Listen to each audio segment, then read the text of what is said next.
Good morning students. मैं Rajesh Prasad, director of education classes. Online class में बच्चों आपका एक बार फिर से स्वागत है।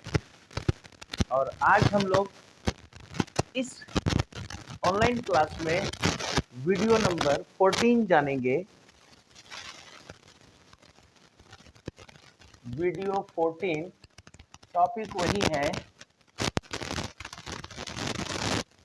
Electric potential and capacitance.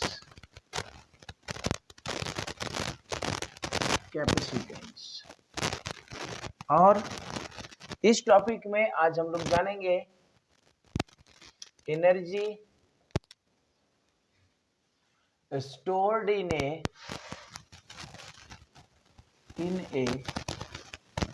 capacitor।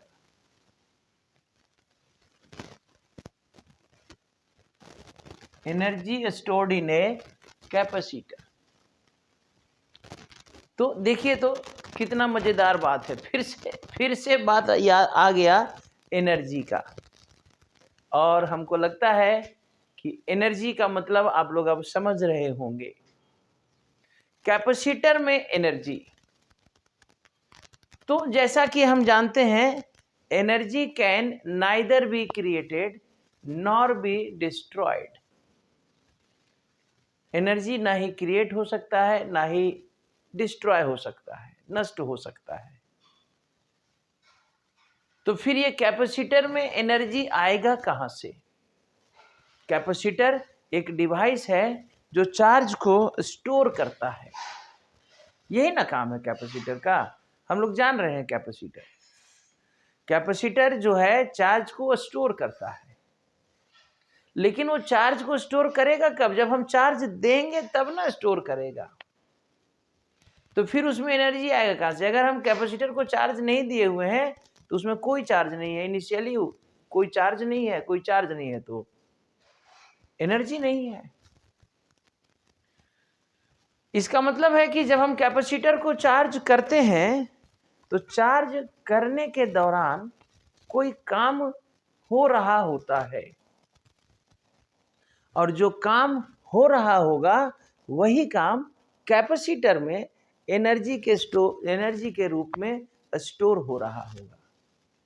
जैसे यहाँ पर कैपेसिटर अपने से तो चार्ज नहीं होगा, उसको चार्ज दिया जाएगा। तो चार्ज देगा कौन? कैपेसिटर को चार्ज करेगा कौन? तो सोर्स, कोई सेल, बैटरी या कोई भी सोर्स। यानी कि कैपेसिटर को चार्ज करने में सोर्स को काम करना पड़ रहा है, बैटरी को, सेल को काम करना पड़ रहा है।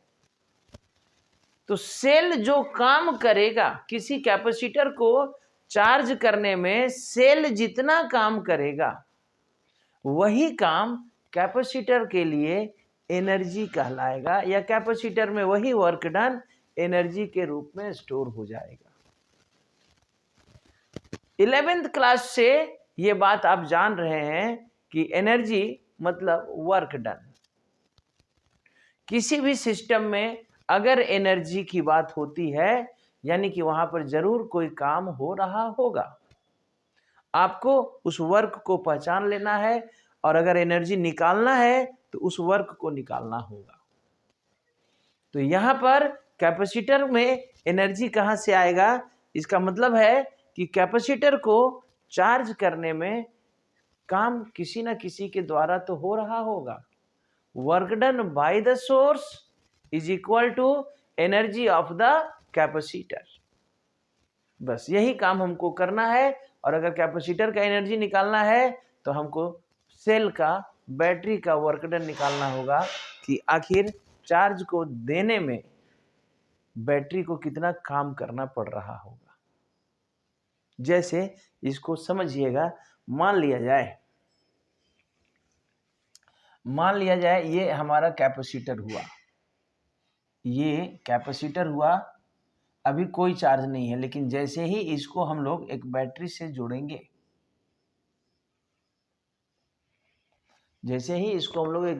जोड़ेंगे, चार्ज जो है ये जाना शुरू करेगा। लेकिन ऐसा नहीं है कि एक ही बार ये फुल चार्ज हो जाएगा। चार्ज जो है धीरे धीरे DQ चार्ज जाएगा पहले।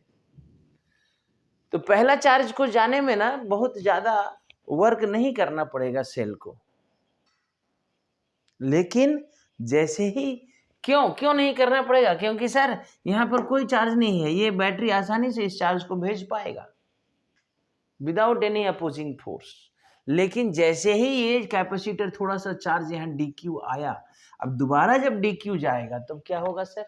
ये वाला DQ जो आके बैठा हुआ है ये अब इस चार्ज को रिपेल करना शुरू करेगा। यानी कि अब इस सेल को इस चार्ज के अगेंस्ट में एक्स्ट्रा वर्क करना पड़ेगा। और जैसे जैसे ये चार्ज यहाँ स्टोर होता जाएगा, जैसे जैसे ये चार्ज यहाँ स्टोर होता जाएगा, वैसे वैसे बैटरी को ज्यादा काम करना पड़ेगा। और जैसे जैसे यहाँ चार्ज आएगा, कैपेसिटर दोनों प्लेट के बीच का भी पोटेंशियल डिफरेंस बढ़ते जाएगा। और जैसे ही कैपेसिटर फुल चार्ज यानी कि दोनों प्लेट के बीच का पोटेंशियल डिफरेंस बैटरी के पोटेंशियल डिफरेंस के बराबर हो जाएगा, ये जो सप्लाई ऑफ चार्ज है ये बंद हो जाएगा। कहेंगे कैपेसिटर फुल चार्ज हो गया। समझ में आ रहा है बात? तो ये कंसेप्ट है। तो यहां पर जो बैटरी काम कर रहा है चार्ज को सप्लाई करने में, कैपेसिटर को चार्ज देने में, यानी कैपेसिटर को चार्ज करने में, कैपेसिटर को चार्ज करने में बैटरी को जितना काम करना पड़ रहा है उसी वर्क डन को हम लोग एनर्जी ऑफ द कैपेसिटर कहेंगे। और उस एनर्जी को निकालने के लिए work done by the cell निकाला जाएगा। सेल या बैटरी जो भी आपने यहाँ जो भी सोर्स लगाया हुआ है। तो चलिए लिखा जाए और काम को किया जाए। तो लिखते हैं, consider a capacitor, consider a capacitor having no charge, having no charge initially। एक कैपेसिटर लीजिए जिसमें शुरू में कोई चार्ज नहीं है, ले लिए। अब लेकिन हमको तो उसको एनर्जी देंगे तब तो एनर्जी निकलेगा, और एनर्जी देने के लिए क्या करना होगा? उसको बैटरी से जोड़ना होगा। सिर्फ now connect the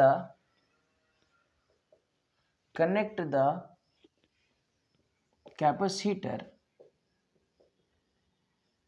with a cell of potential difference V। Due to this the capacitor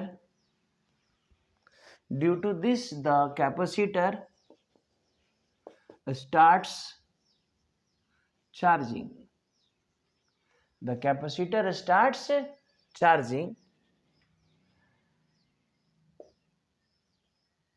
This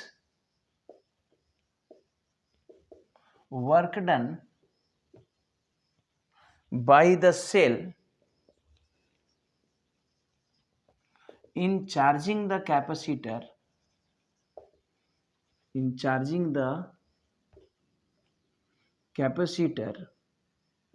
is stored in the capacitor as in the form of energy।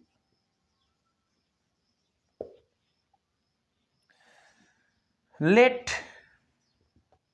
after some time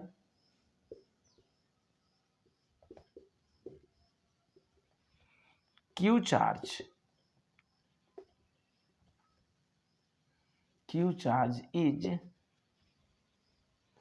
is stored on the capacitor, so so work done by the cell in charging the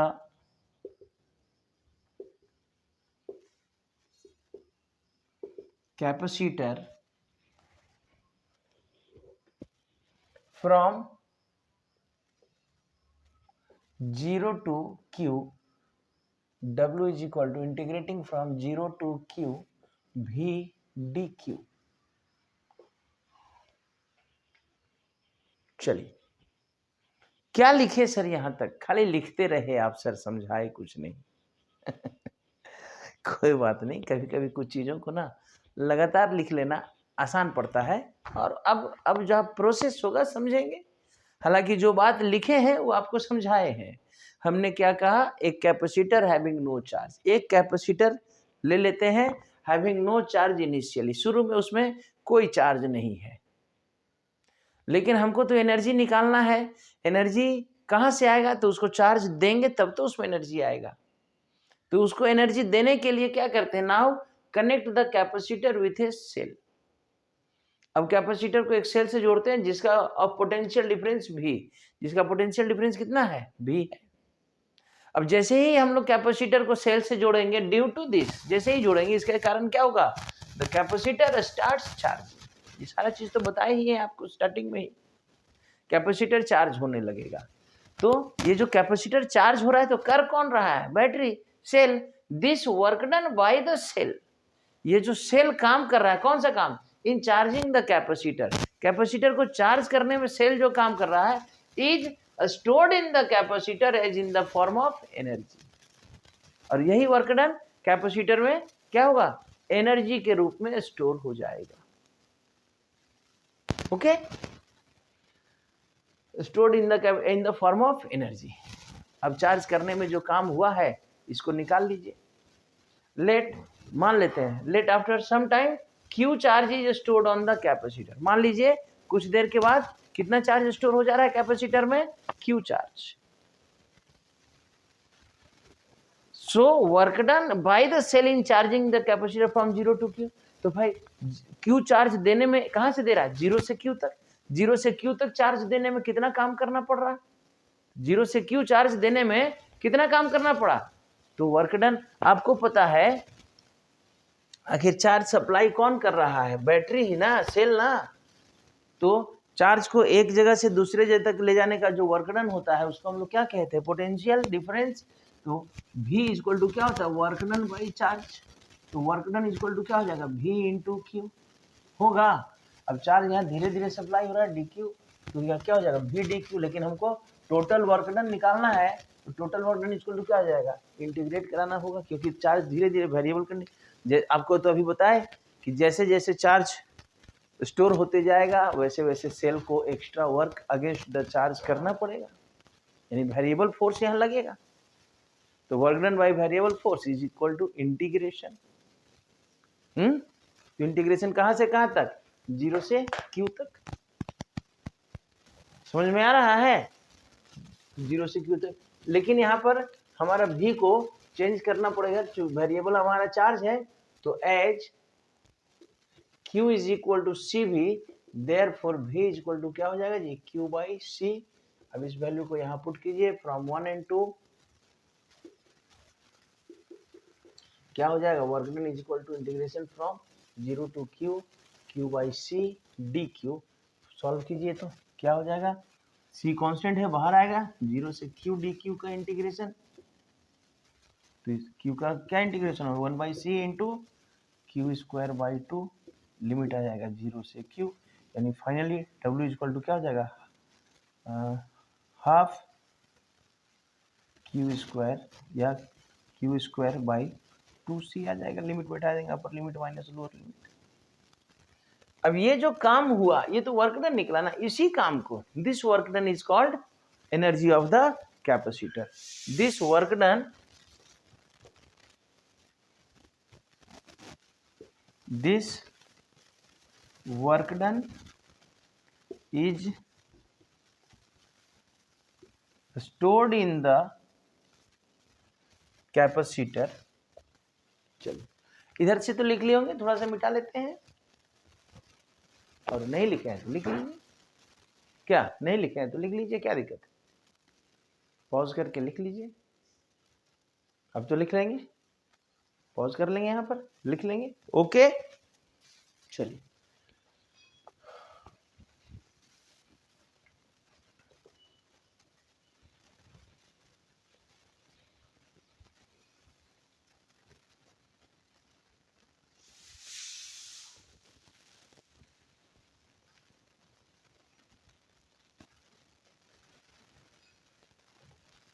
तो क्या कह रहे हैं, this work done is stored in the capacitor as in the form of energy, और जो work done है capacitor में energy के रूप में स्टोर हो जाएगा। तो एनर्जी को यू से दिखाएंगे, so U is equal to Q square by 2c, and this is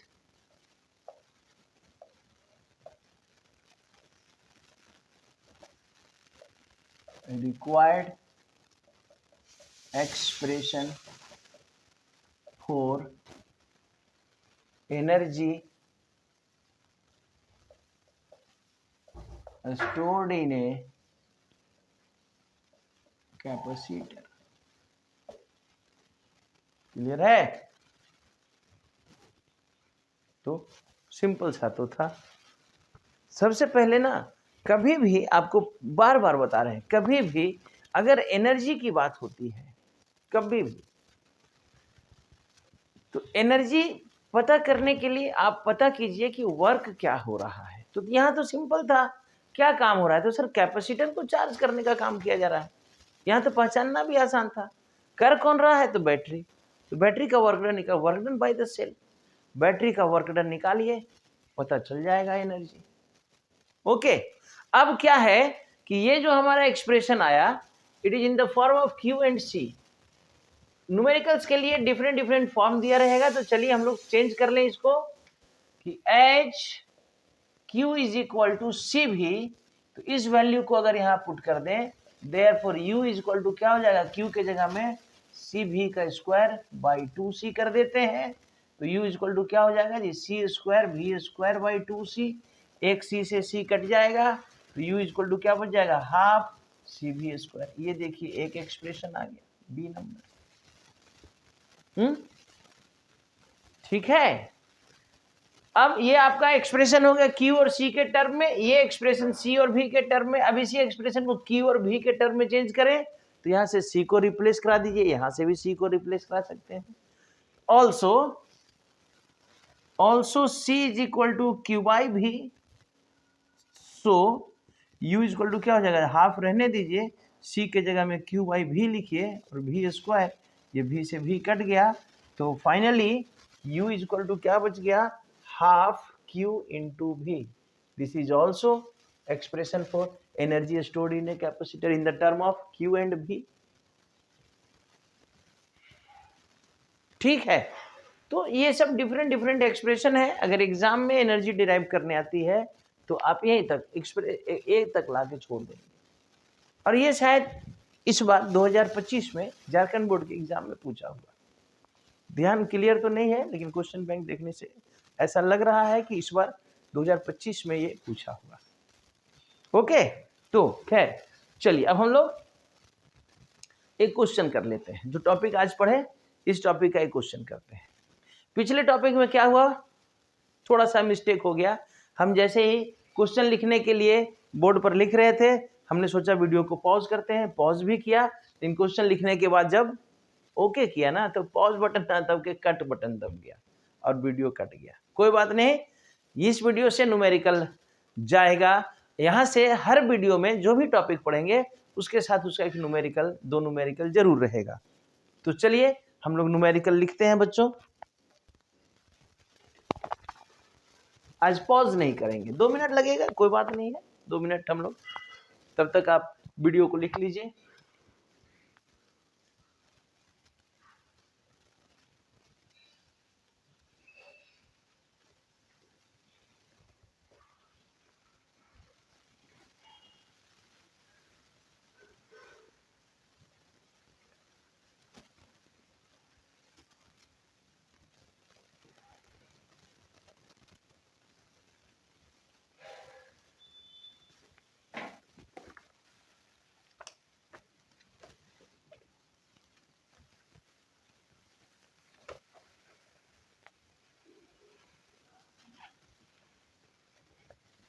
ये क्वेश्चन है a 12 picofarad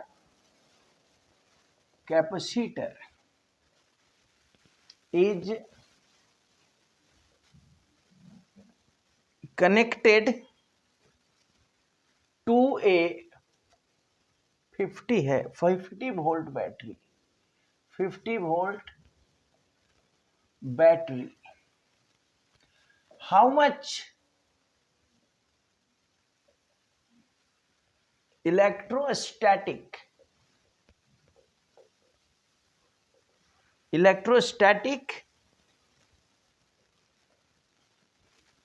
energy is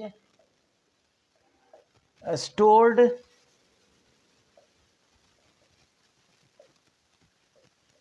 in the capacitor.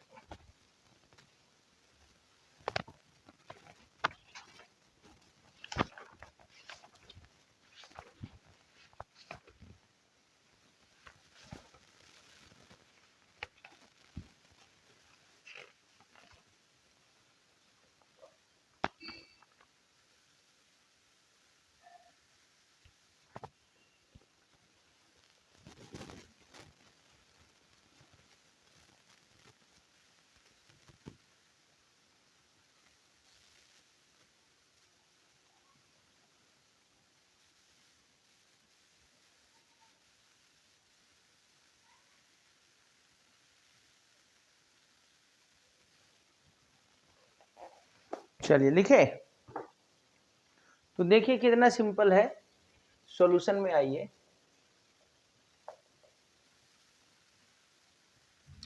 Solution क्या कह रहा है कि आपका कैपेसिटी दिया हुआ है 12 पिकोफराड है ना और इस कैपेसिटर को जोड़ दिया गया है 50 वोल्ट के बैटरी से तो कह रहा है how much electrostatic energy is stored अब देखिए तो एनर्जी का कितना फॉर्मूला था आपके पास हम लोगों ने एनर्जी के लिए 3 फॉर्मूला डिराइव किया अब आप देखिए तो उसमें से कौन सा फॉर्मूला यहां लगेगा Q²/2C लगेगा हाफ CV² लगेगा या हाफ क्यूब ही लगेगा तो सर यहां पर C और V दिया हुआ है तो एनर्जी का C और V वाला फॉर्मूला लगेगा तो हम लिखेंगे as U is equal to half CV², therefore U is equal to half इसको लेकिन पिको फराड है तो चेंज करना ना 12 इंटू 10⁻12 फराड तो ये क्या हो जाएगा जी C कितना हो गया 12 इंटू 10⁻12 इंटू भी आपका दिया हुआ है 50 ये इसको 6 से डिवाइड कीजिए कितना आ गया 300 इंटू 10⁻12 यानी कि इसको सॉल्व करते हैं जीरो हटाएंगे तो 3 इंटू 10⁻10 और ये नहीं बाबा CV² है 50 और इंटू 50 रह जाएगा इंटू 50 रहेगा तो अब ये कितना हो जाएगा 150 इंटू 10⁻10 तो ये आ जाएगा 2 जीरो फिर से हटेगा तो U इक्वल टू हो जाएगा 1.5 इंटू 10⁻8 जूल ये हो जाएगा कितना आसान था देखिए चलिए एक आध क्वेश्चन और देख लेते हैं एनसीईआरटी में अगर होगा तो कराते ही है ये एक्सरसाइज का क्वेश्चन था ठीक है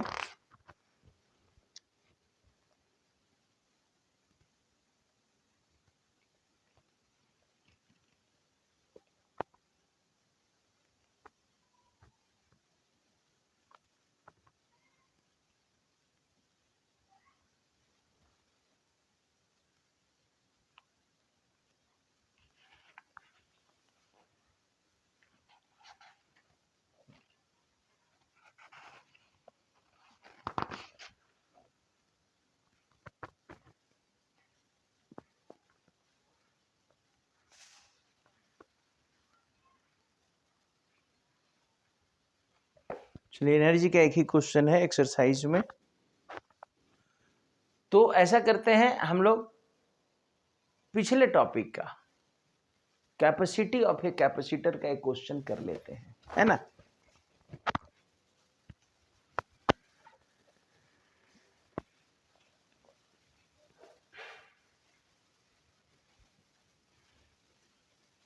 क्वेश्चन है, in a parallel plate capacitor with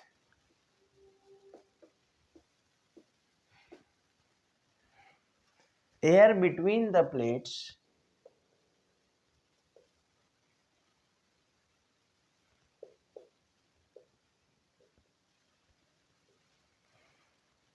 each plate has an area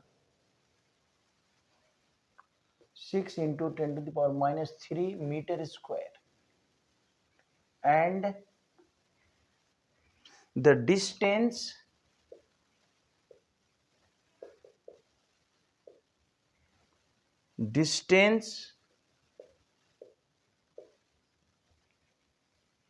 between the plates is 3 mm.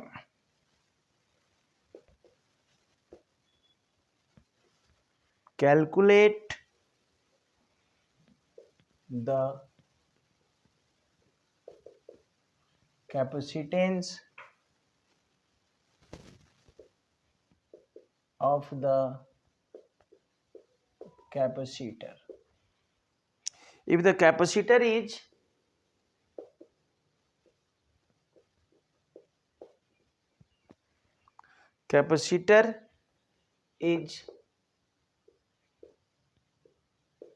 connected to 100 volt supply,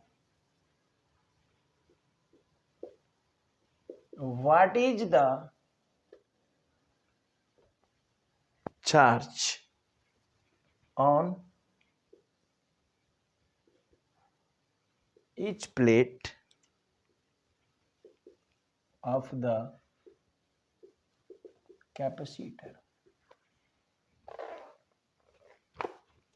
चलिए देखिए तो बच्चों, ये भी कितना आसान सा क्वेश्चन है। कैपेसिटी ऑफ द कैपेसिटर, सबसे पहले क्या कह रहा है कि the A parallel plate capacitor with air between the plates, यानी कि हमारा जो सॉल्यूशन में मीडियम जो हो गया, हमारा दोनों प्लेट के बीच में जो मीडियम हो गया, ये हमारा क्या हो गया, एयर हो गया। मीडियम क्या हो गया, एयर हो गया। Each plate has an area and area of the plate ये दिया हुआ है 6 into 10 to the power minus 3 meter square, and distance between the plate ये भी दे दिया भाई 3 mm।